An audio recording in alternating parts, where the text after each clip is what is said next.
I'm here with Mohammed Yahya. How are you? I'm very, very well. Good, good. You've literally just come off stage. How was KOKO? It was nice. Initially, I don't know if the crowd were here to dance, but by the end of it, they were jumping around and moving their hands, so it was good. Yeah, no, you definitely brought them so much energy. It was fantastic to see you and Native Sun as well. It's incredible.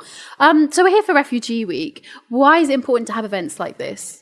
I think it's important to have events like this to raise awareness about the contributions that refugees bring to society.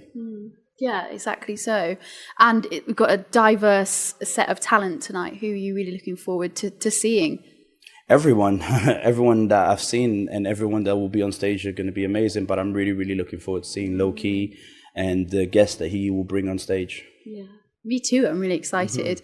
And so you're Mozambique born, and then you grew up in Portugal, and now you're based in London. How do you intermingle your cultures within your music? I know that there's a song that We Came that kind of sums it up perfectly. But yeah, what's the process like? I mean, I don't think about it. It's just part of who I am. It's like when somebody speaks with an accent, they don't think about it. That's just how it comes out. And my music is a reflection of me.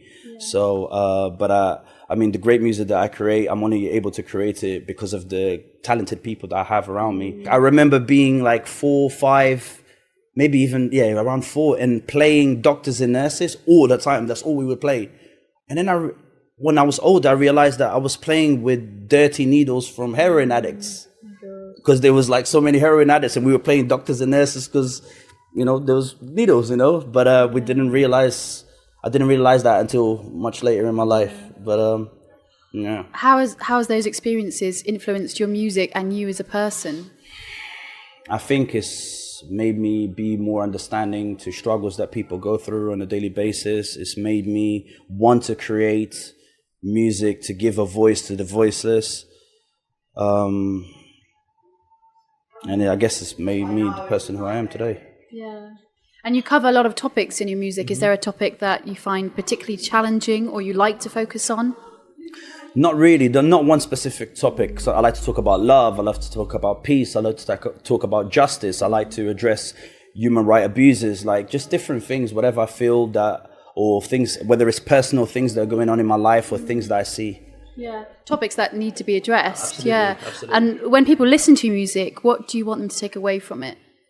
Just a message of hope, a message of peace, a message that we need to come together regardless of our color, race, religion. We need to put all of these small differences to the side and come together. Ultimately, we are one global human family. Yeah. And as well as an artist, you're an educator as well. You facilitate workshops, you front organizations and arrange regular meetups. Why is it important to do things like that? I guess that's just another part, whether it's with music or outside of music. Ultimately, it's about community cohesion. So I do various projects. Like you said, I go to prisons and I deliver workshops there. I also work with different faith-based organizations. So I work with like synagogues and do projects between the Muslim and Jewish community, and also do a lot of mentoring with young people. Yeah, that's fantastic, because you are inspiring and motivating people to get up and get out there and come together as well. It's wonderful. And finally, also, you've made a single specifically for Refugee Week with Lowkey. What was the process like? Man, that was such an honor. So basically, myself, Lowkey, and 2 remarkable Palestinian rappers, they're a duo called EbsilJaz. It was actually Lowkey's idea to create a song about Yarl's Wood, the detention center where many women are and who are being treated very bad, and a lot of them are traumatized, like they're going through such horrific experiences that some of them have tried to commit suicide. Some of them, there's been reports about abuse, both physical and sexual, about guards coming into the cells without women telling them or asking them or giving them permission to, and some of them have become like super depressed. They've tried to set fire, they have set fire to parts of this detention center. And this is what we need to remember, is that these are women who have already gone through trauma, already trying to escape war. Some of them have been brutalized or sexually abused, and they're trying to escape all these things and trying to leave their country behind, all their loved ones, their family. And we don't even know what journey they've had to go through to come here to take refuge. But unfortunately, in British soil, this is what's happening. So they can't understand, like, I left all of this to come here to be imprisoned. And definitely, like, I don't know what's going on. I can't speak to my family. You know, it's crazy. And it's really, really sad. So we came together and spoke about this and decided to write a song where it was from the perspective, first of all, of a son who saw his mother being taken by immigration officers.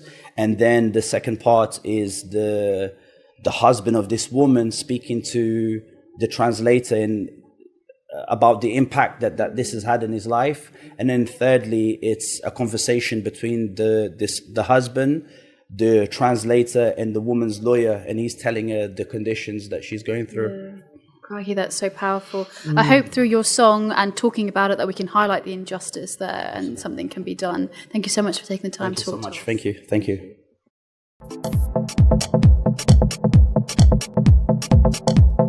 you.